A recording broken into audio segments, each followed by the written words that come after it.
자, 오늘 증거할 말씀은요, 마태복음 4장 12절에서 17절 말씀입니다.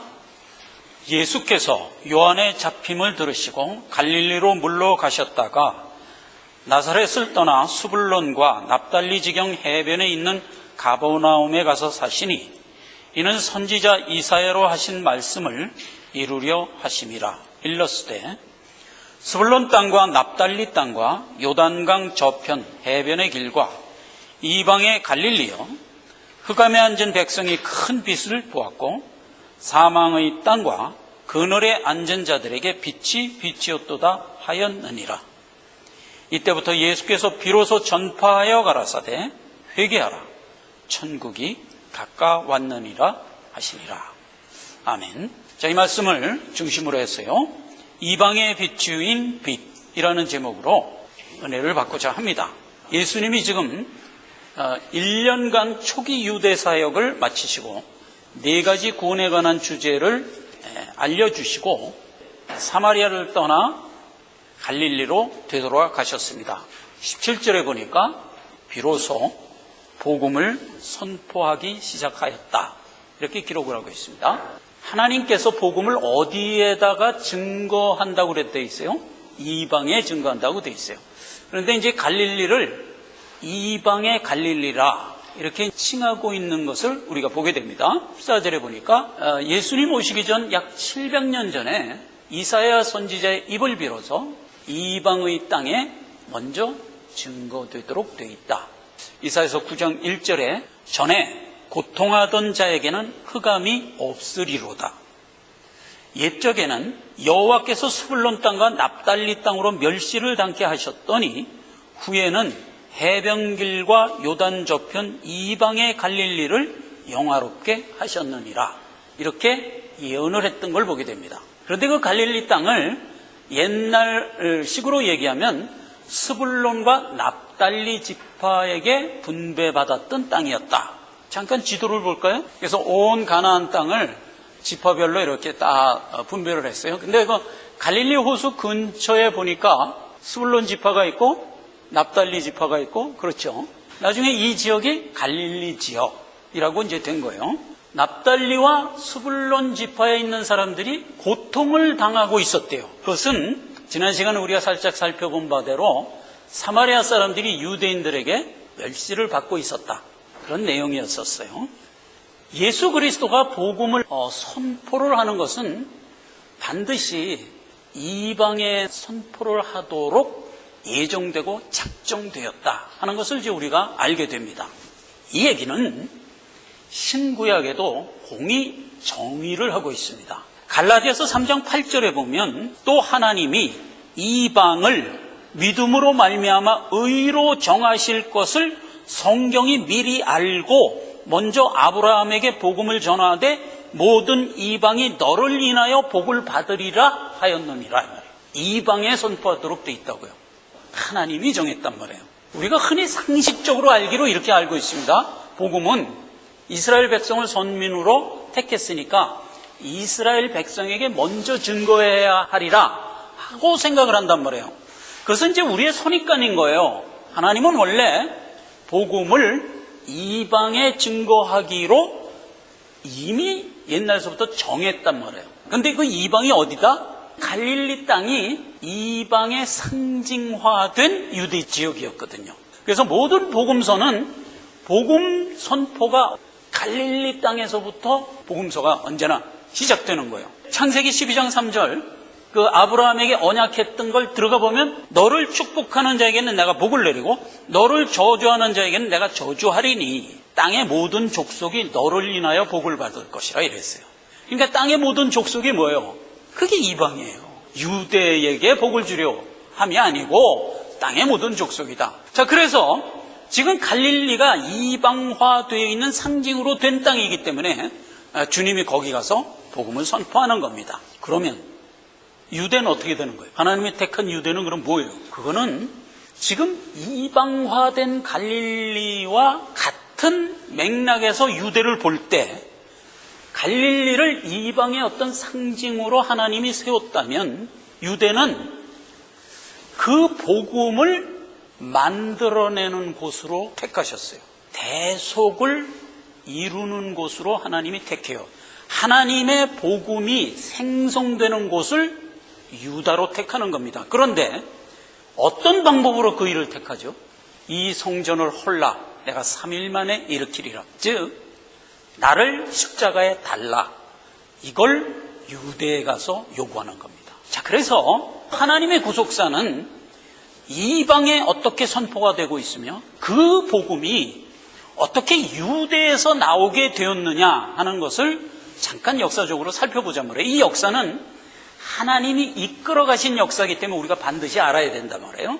제가 주보에 약기에 뒀습니다. 그 다음 장면으로. 자, 북이스라엘을 먼저 살펴보자고요. 하나님이 다윗을 세워서 왕국을 이루고 선민의 나라를 크게 일으켜서 다윗의 아들 솔로몬에게 나라를 인계해 줬죠. 솔로몬이 타락을 합니다.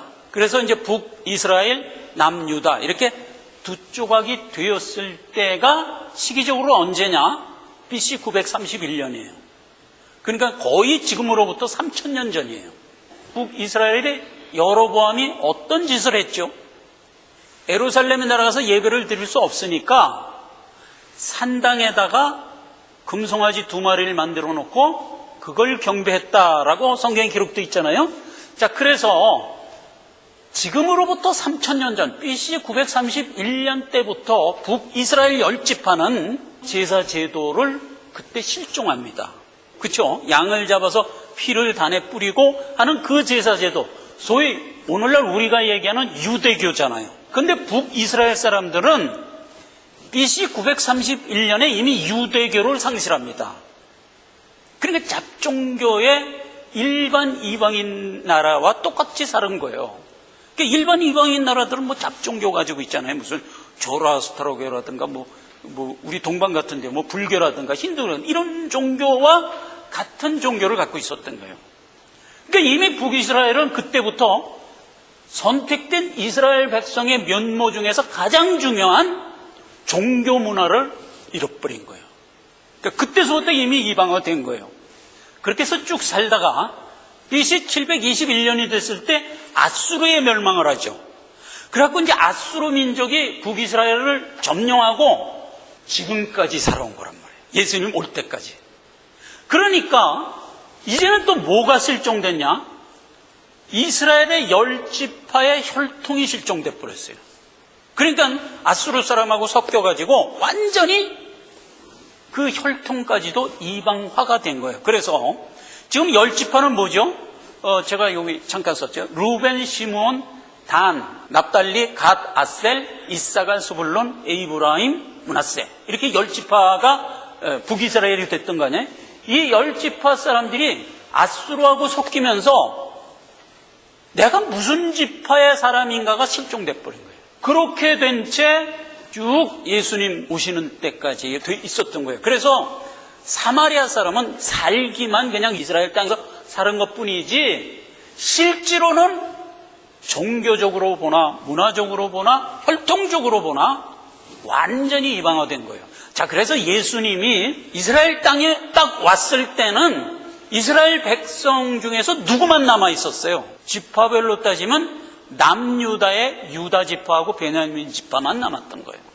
그리고 레위 지파. 레위 지파는 왜 남았냐? 레위 지파는 땅이 분깃이 없잖아요. 그러니까 유다와 베냐민이 제사 제도를 이끌어 가기 위해서는 그 레위 지파 제사장이 있어야 되니까 그렇게 세 지파만 남아 있었던 거예요. 그래서 언제부턴가 이스라엘은 자기 민족을 지칭할 때 유대라고 지칭하기 시작했어요. 원래는 어떻게 지칭해야 돼요? 이스라엘 이렇게 지칭해야 되잖아요. 그렇죠. 이스라엘 12지파를 만들어 놓고 그 이스라엘 민족을 호칭할 때 이스라엘 민족 이렇게 호칭하는 게 당연하지. 그런데 그 12지파의 이스라엘 민족을 딱 지칭하면서 유다 이렇게 지칭하는 게 말이 돼요? 그렇게 된 거란 말이에요. 그래서 예수님이 이스라엘 땅에 왔을 때는 이스라엘 땅에 살고 있는 정통 혈통을 가진 종족이 유다와 베냐민밖에 없으니까 그걸 묶어서 유대라는 단어가 생긴 거예요. 그래서 유대인, 영어로 지우스 이렇게 된 거예요. 그래서 이스라엘 백성을 지칭할 때 그냥 자연스럽게 지우스가 된 거예요. 그 나머지 10지파는 그냥 실종돼 버린 거예요. 그 오늘날 이스라엘 백성들, 국가는 이제 이스라엘이라는 국가로 지네들이 선택을 했지만 민족 자체는 유대와 베냐민 지파밖에 없는 거예요. 나머지는 다 이방화돼 버린 거예요. 그 족보를 찾을 수가 없는 거예요. 그러니까 오늘날 이스라엘 백성 딱 붙들어 놓고 당신 조상이 누구야? 그럼 유대 아니면 베냐민이에요.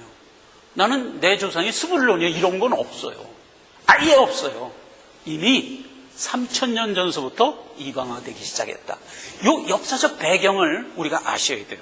그래서 예수님이 오셔서 이스라엘 땅에 왔을 때는 이미 유대가 되어 있었단 말이에요. 그렇게 된 거예요.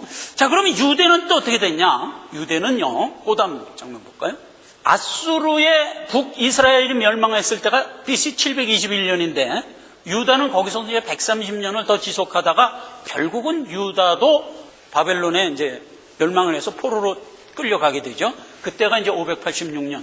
그렇게 포로로 끌려가서 70년 포로 생활을 마치고 다시 유대 땅으로 와서 성전 짓고 그렇게 해서 살아갔을 때는 세계 정세가 알렉산더 휘하에 있을 때예요. 그래서 그때를 신구약 중간기라 그러는데 그 신구약 중간기 때쯤 와서는 그때가 이제 BC 한 200년 어간이죠. 그때 와서는 이미 이스라엘 땅이 알렉산더 제국의 식민지가 돼 있었어요. 그래서 BC 168년경에는 헬라 사국 중에서 셀류코스라는 나라에 안티커스 에피파네스 4세라는 왕이 등극을 해서 6년 4개월 동안 그 나라를 지배할 때 그때 유다에서는 그 안티커스 에피파네스에 대항하여 마카비 형제라는 유다 가문 하나가 게릴라전을 벌이고 대항을 하고 있었어요. 그런 상태에 있을 때가 신구약 중간기의 일이었어요. 자, 그래서 이제 마카비 형제가 게릴라전을 하고 안티커스 에피파네스를 대항하여 100년 동안 독립을 쟁취했어요. 그렇게 해서 유다는 BC 168년에서 BC 60년까지 100년간 독립국가를 이룹니다. 그때 그 독립을 이룬 것을 세계 정세로 비춰보면 이렇게 돼 있어요. 우리나라가 옛날에 일제식민지 때 독립군이 있었잖아요. 그래서 독립군이 일본에 대항해서 싸웠지만 결국은 일본이 패망했어요. 그렇게 해서 우리가 독립을 쟁취했을 때 독립군 입장에서 보면 일본하고 막 치열한 게릴라를 벌이다가 일본이 패망하니까 독립을 쟁취한 것 같은 모습이 됐지만 실제로 세계 정세는 일본이 왜 패망해요? 연합군에 의하여 패망한 거잖아요. 그렇죠? 독립군은 계속 일본하고 싸운 끝에 독립을 쟁취한 것 같은 모양이 됐던 것을 우리가 상기하란 말이에요. 딱 그때도 그랬다고요. 그래서 마카비 형제가 안티커스 에피파네스하고 막 대항해서 싸움을 하고 있어서 결국은 독립했지만 실제로 셀류코스가 왜 망했냐? 마카비 형제의 공격 때문에 망한 게 아니라 신흥 로마가 나타나서 그 나라를 멸망시켰던 거예요. 그러나 마카비 형제는 내가 싸워서 이겨서 독립을 쟁취한 것 같이 느꼈지. 이스라엘은 원래 신정국가잖아요. 그런데 헬라화된 이방화된 사상을 갖고 이스라엘을 다스렸어요. 그래서 이스라엘 내부에 있는 이스라엘인들이 반발을 해서 나온 게 바리새파라고 그랬잖아요. 바리새파가 반발해서 나오고 이 정치 귀족이 사두개파 그래갖고 둘이 대립을 하고 막 내전을 하고 있었어요. 그때 로마가 이제 동방을 정벌하기 위해서 BC 60년에 동방을 와보니까 이스라엘이 내전을 하고 있거든. 그래갖고 이제 폼페이우스 장군이 동방 정벌하러 와갖고 내전하고 있는 이스라엘에 들어가서 다 종식을 시켜버리고 힘으로. 그때 이제 정치 귀족인 사두개파 몰아내고 그리고 헤롯이라는 제3의 인물을 데려다가 분봉왕을 세웠던 거예요. 그게 BC 40년 얘기예요. 그렇게 해서 이제 헤롯이 분봉왕이 돼 있어서 로마가 이제 그 식민지로 삼았는데 로마의 정책은 로마가 원래 다신교 국가잖아요. 어느 나라에 가서 그 나라를 점령하면 그 나라의 정치 문화를 존중하는 정책을 써요. 그러니까 이제 유대를 점령을 해갖고 제3의 인물인 헤롯을 왕으로 세워놓고 유대가 가지고 있는 종교 문화를 존중합니다. 그래서 너희 종교 지도자들은 종교를 너희 원래 관습대로 다스려라, 이런 권한을 부여하지요. 자, 그래서 우리가 이제 사도행전에 보면 사울이 예수 믿는 사람들 잡아 죽이기 위해서 대제사장에 가서 본을 얻는다 그랬잖아요. 예수 믿는 사람들 잡아갈 본을 얻어서 막 돌아다니면서 예수만 믿으면 잡아다가 옥에 가두고 죽이기도 하고 그랬단 말이에요. 그런 정도의 종교적 권한을 로마가 부여한 거예요. 그러니까 그때 당시에 유다의 종교 지도자들은 그 종교에 반하는 사람들을 붙들어다가 뭐 죽일 수도 있고 옥에 가둘 수도 있고 하는 권한을 말하자면 시저로부터 부여받은 거예요. 그래서 그런 행사를 했던 거예요. 자, 그래서 그때 사두개인과 바리새인들이 무슨 짓을 하나요? 사단 짓을 하죠. 계시록에 가보면 서머나 교회에게 준 서신서 내용에 유대인들이 유대 종교를 장악하고 있는 모습을 뭐라고 표현해요? 실상은 사단의 회라, 이렇게 표현했던 거예요. 계시록 2장 9절에 보면 자칭 유대인이라 하는 자들의 회방을 내가 아노니 실상은 유대인이 아니고 사단의 회라. 그 당시에 예루살렘을 장악하고 있던 바리새인과 사두개인들의 말하자면 대제사장 무리들 일파는 실상은 사단의 회였다, 이 말이에요. 그들이 결국 무슨 짓을 하나요? 예수를 십자가에 못 박는 일을 한단 말이에요. 그 사단의 회에 예수님이 들어간 거예요. 유대를 갔다는 건 그런 뜻이에요. 사단의 본진으로 가셔서 뭐를 선포해요?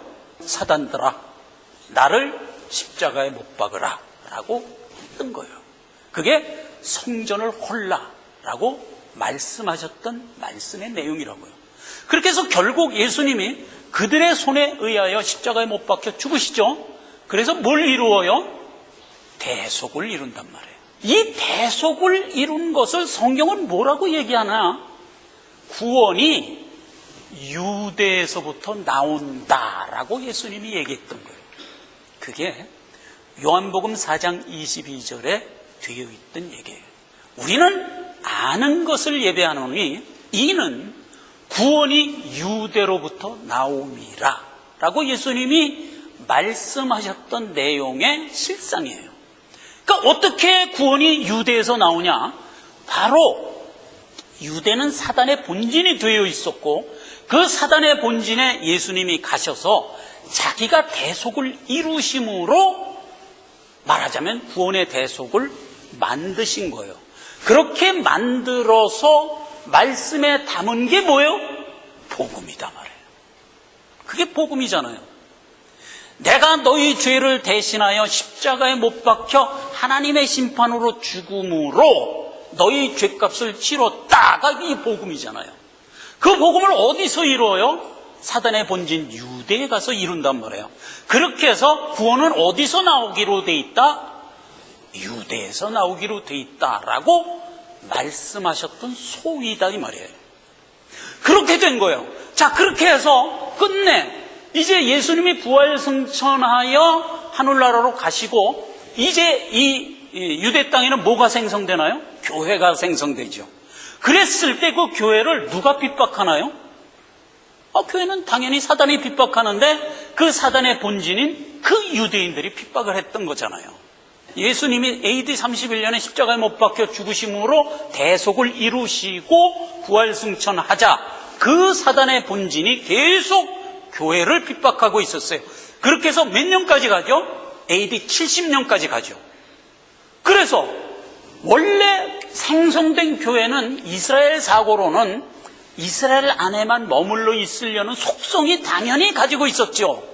그런데 그 유대인들이 강력하게 핍박을 함으로 해서 이 교회가 어디로 튕겨나가나요? 마게도니아로 튕겨나갔단 말이에요. 그렇게 해서 이제 이방에 복음이 증거되는 단초를 만들게 되었다 이 말이에요.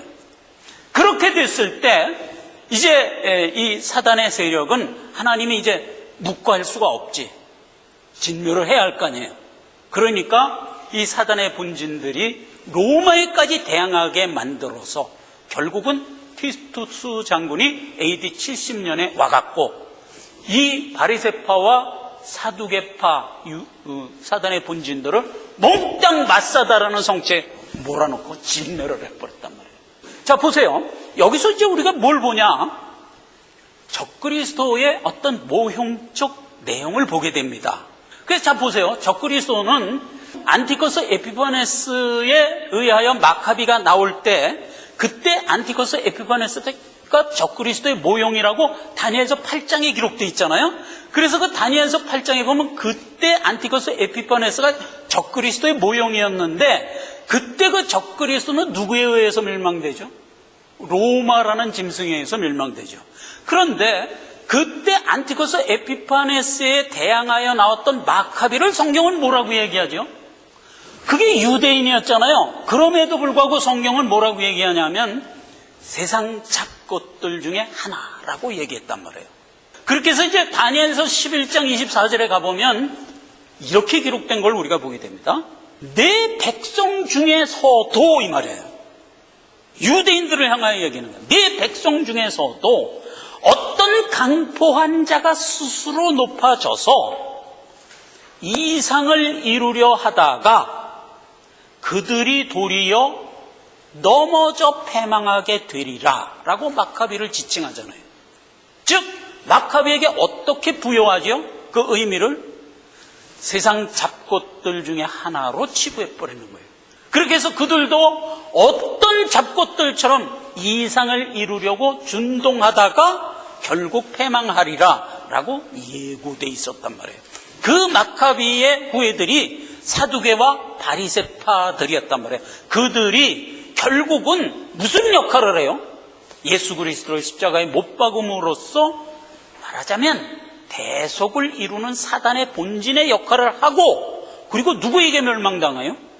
짐승에게 멸망당한단 말이에요. 그러니까 언제나 역사의 계시록에 뭐라고 돼 있어요? 짐승에게 멸망당하도록 돼 있어요. 나중에 이제 그 카톨릭 세력이 나왔을 때도 누구에게 멸망당해요? 나폴레옹 세력.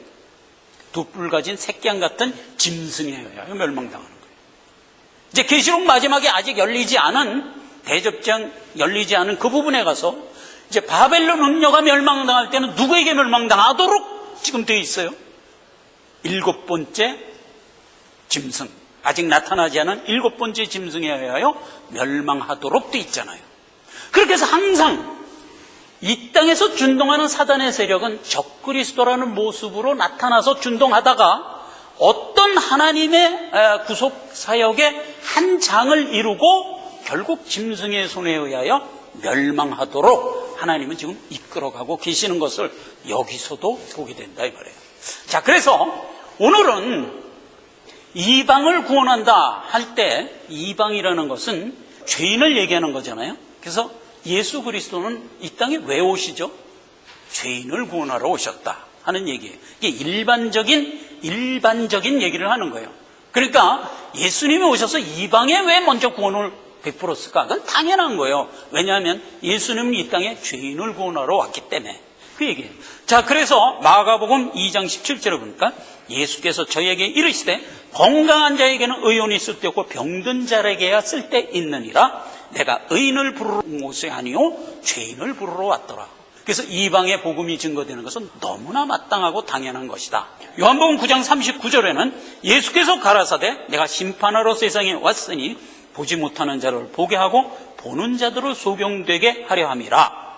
예수께서 가라사대 너희가 소경되었다면 죄가 없으려니와 본다고 하니 너희 죄가 그저 있느니라. 이렇게 얘기해서 마치 사단에 대하여 한 일갈의 말씀이라고 말해요. 그러니까 모든 죄인은 영적으로 소경이 되어 있는 거예요. 그 영적으로 소경이 되어 있는 자들의 눈을 띄워서 보게 하려고 오신 것이다 이 말이에요. 그러나 나는 영적으로 이미 눈을 떠서 다 보고 있어라고 하는 자들은 그게 바로 사단의 세력이란 말이에요. 그들은 아예 못 보게 해서 멸망시키는 것. 이게 주님이 오셔서 하시는 구속의 실질적인 두 측면의 내용이다. 예수님이 오셔서 하신 구속 역사, 즉 십자가에 못 박혀 죽으시는 것으로 이룬 것이 뭐냐? 대속 이루었고 사단 결박했다. 이 두 측면을 우리가 알려는 거예요. 화 있을진저 외식하는 서기관들과 바리새인들이여, 너희는 천국문을 사람들 앞에서 닫고 너희도 들어가지 않고 들어가려 하는 자들도 못 들어가게 하는 자로라. 이게 사단이 하는 짓거리잖아요. 요한복음 3장 8절에는 죄를 짓는 자마다 마귀에게 속하나니 마귀는 처음부터 범죄함이니라. 하나님의 아들이 나타나신 것은 마귀의 일을 멸하려 하심이라. 그래서 예수님이 근본적으로 마귀 멸하러 오신 거란 말이에요. 그래서 이 사단의 세력은 끝내 하나님의 구원의 복음을 믿음으로 갖고 나오지 않고 끝내 멸망하고 말거든요. 그것도 예수님이 이렇게 말을 했어요. 너희가 왜 끝내 안 믿고 결국은 멸망하느냐? 어찌 그러하뇨? 이는 너희가 믿음에 의지하지 않고 행위에 의지함이라. 부딪힐 돌에 부딪혔느니라. 라고 해서 사단의 세력은 어찌하든 구원으로 이루지 못하고 멸망할 수밖에 없다는 얘기를 이렇게 정의한 겁니다. 그러니까 예수님이 구원과 관련해서 우리에게 큰 어떤 반석의 모습으로 이 땅에 오시는 거예요. 그랬을 때 죄인들은 그 반석을 구원의 반석으로 받아 말하자면 믿고 구원을 얻는 거지만, 사단의 세력은 그 반석으로 오신 예수님을 걸려 자빠져 넘어지게 하는 거치는 돌이 되게 한단 말이에요. 그렇게 해서 결국 멸망을 하게 한다. 그래서 언제나 주님이 우리에게 베풀어 주시는 복음은 그 자체가 신비다. 예수님이 이 구속 사역을 어디 가서 했다고요? 유대 예루살렘 가서 했어요. 자, 그런데 이 예루살렘이 우리가 가지고 있는 구속 역사의 모든 은혜와 하나님의 구속 사역이 다 함축되어 있는 내용의 이름이에요. 자, 예루살렘은 두 단어가 합친 말이에요. 야라라는 말과 샬람이라는 말이 합친 말이에요. 자, 샬람은 뭐 우리가 알다시피 평강, 평화, 화평 이런 뜻이고요. 그 야라라는 말이 이게 아주 의미심장한 말입니다. 무슨 얘기냐면 영어에서 throughout, 이렇게 던지다라는 뜻도 되고요. 샘물이 이렇게 확 솟아나다 했을 때 그런 의미도 되고 그래요. 그러니까 이게 아주 독특한 말이에요. 자, 그래서 이 둘이 합친 게 예루살렘이에요. 자, 이 예루살렘은 결론부터 얘기하면 우리 믿은 성도를 지칭하는 용어예요. 이제 산상수훈에서 예수님이 마태복음 5장 9절에 이렇게 얘기를 했습니다. 우리 보고 화평케 하는 자는 복이 있나니 저희가 하나님의 아들이라 일컬음을 받을 것이요 그랬어요. 그러니까 누가 하나님의 아들이 된다고요? 화평케 하는 자가 하나님의 아들이 되는 거예요. 그럼 이 화평케 한다는 말이 예루살렘이라는 말이에요. 예루살렘. 즉 무슨 얘기냐면 화평, 살렘을 발사하는 자다 이 말이에요. 그게 야라란 말이에요. 야라. 그러니까 쏴서 발사시킨다 이 말이에요. 그러니까 화평을 생성하는 자, 이런 뜻이라니까요. 예루살렘이. 그러니까 여기서 화평케 하는 자를 성경적 전문용어로 고치면 무슨 말이에요? 예루살렘이요. 예루살렘이 된 자는 하나님의 아들이라 칭함을 받으리라, 이렇게 되는 얘기예요. 자, 그래서 이 예루살렘을 성경의 시종을 찾아보면 이렇게 기록된 걸 우리가 보고 놀라게 됩니다. 자, 보세요. 여호수아서 12장에 가면, 이제 우리가 이번 달에 읽을 성경이 여호수아서입니다. 여호수아서는 무슨 내용이 기록되어 있어요? 내가 가야 할 천국의 가나안을 가서 공략하는 그런 내용으로 되어 있잖아요. 그래서 12장에 가면은 무슨 내용이 기록되어 있냐면, 이 가나안 땅에 포진하여 살고 있는 이 가나안 거민들을 가서 몽땅 다 진멸해라, 이렇게 돼갖고 여호수아가 이제 백성들 이끌고 가서 막 가나안 거민 진멸하는 장면이 12장 전체에 대해서 이렇게 쭉 나와요. 근데 거기에 보면 이렇게 돼 있어요. 12장 1절에서 몇 구절을 읽겠습니다. 이스라엘 자손이 요단 저편 해돋는 곳 아르논 골짜기에서 헤르몬 산까지 동방 온 아라바를 점령하고 그 땅에서 쳐 죽인 왕들은 이러하니라, 이렇게 서두를 떼고 왕 하나하나를 쳐 죽인 얘기가 쫙 기록되어 있어요. 거기 보면 12절에 하나는 예루살렘 왕이요, 하나는 헤브론 왕이요, 하나는 야르못 왕이요, 하나는 다르사 왕이요 하고 쫙 그 쳐 죽인 왕의 이름을 해갖고 맨 마지막에 24절에 도합 31왕이더라, 이렇게 기록되어 있어요. 근데 여기서 쳐 죽인 왕 중에서 누가 있어요? 예루살렘 왕이 있다고요. 이게 쳐 죽일 왕이에요. 예루살렘 왕. 자, 그리고 계시록 21장 9절에 가면 그 예루살렘에 대해서 이렇게 얘기를 합니다. 내가 신부 곧 어린 양의 아내를 내게 보이리라 하고 성령으로 나를 데리고 크고 높은 산으로 올라가서 하나님께로부터 하늘에 내려오는 거룩한 성 예루살렘을 보이니 그 성이 빛이 지극히 아름답고 귀한 보석같고 벽옥과 수정과 같이 맙더라. 이렇게 기록되어 있어요. 자, 보세요. 내가 내 어린 양 나의 신부를 보이리라 하고 보여준 게 뭐예요? 예루살렘을 보여줬다니까요. 그런데 그 예루살렘을 보니까 아름다운 보석 같더라. 이렇게 된 거예요. 가나안 땅에 원래 정착하여 있는 예루살렘은 쳐 죽여야 할 왕이었어요. 계시록 마지막에 예루살렘은 내 사랑하는 아내, 내 새끼의 모습이었어요. 즉 예루살렘은 나를 가리키는 말이에요. 내가 아담의 후예로서 하나님 모르고 죄 중에 빠져 정령 죽을 자로 있던 나를 하나님이 어떻게 했어요? 내 안에 있는 죄를 쳐 심판하고 그 죄값을 치르시고 나를 새롭게 만들어 태어나게 해서 오늘날 계시록 21장에 아름다운 하나님 자녀 되게 한 거잖아요. 그게 하나님이 우리를 구원한 구속의 내용이라고요. 구속 사역을 유대에 가서 하실 때 내 신부를 살려내는 일을 했던 겁니다. 여기서 한 가지만 우리가 의문을 정돈하고 이 시간을 마칩시다. 하나님이 이스라엘 백성을 선택했어요. 그렇죠? 선택해서 다윗이라는 걸출한 왕을 통해서 아주 훌륭하게 국가를 이루었어요. 그리고 하나님이 얼마나 기뻐했어요. 그리고 솔로몬 때서부터 이 선택된 이스라엘 백성은 망하기 시작했어요. 그래갖고 결국 어떻게 돼요? 북이스라엘 이방화 돼버리고 말았어요. 나머지 유다는 그나마 잘 됐나요? 아예 이거는 이방화에서 더 지나 사단이 돼버렸어요. 하나님이 택한 이스라엘이 결국은 이렇게 되는 것을 보면서 우리가 무슨 교훈을 받나요? 보세요. 구속이라는 것은 예수님이 오셔서 하나의 생명으로 만드는 길 이외에 그 어떤 방법으로도 안 된다는 것을 우리가 여기서 아는 거예요.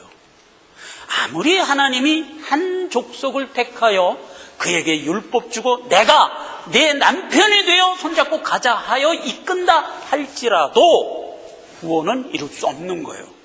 이렇게 실패하여 아무리 내가 너에게 공을 들여봐야 너희는 결국 북이스라엘처럼 철저히 이방으로 돌아가든가 아니면 사단의 본진이 되든가 둘 중에 하나로 될 거를 하나님이 아셨을까 모르셨을까?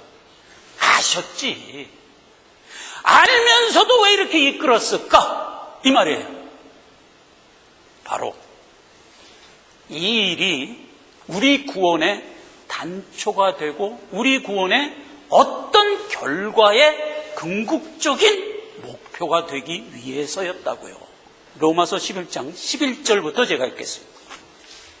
그러므로 내가 말하노니 저희가 넘어지기까지 실족하였느냐? 그럴 수 없느냐? 이거 이스라엘 얘기하는 겁니다. 저희의 넘어짐으로 구원이 이방인에게 이르러 이스라엘로 시기나게 하려 함이라. 12절 저희의 넘어짐이 세상의 부요함이 되며 저희의 실패가 이방의 부요함이 되거든 저희의 충만함이리요. 이스라엘을 선택하여 저들이 철저히 무너지고 실패한 끝에 무엇이 탄생하게 됐다고요? 대속의 은혜가 거기서 나오게 됐다고요. 그래서 33절에 사도 바울이 이걸 고백하는 말이 이렇게 기록된 겁니다.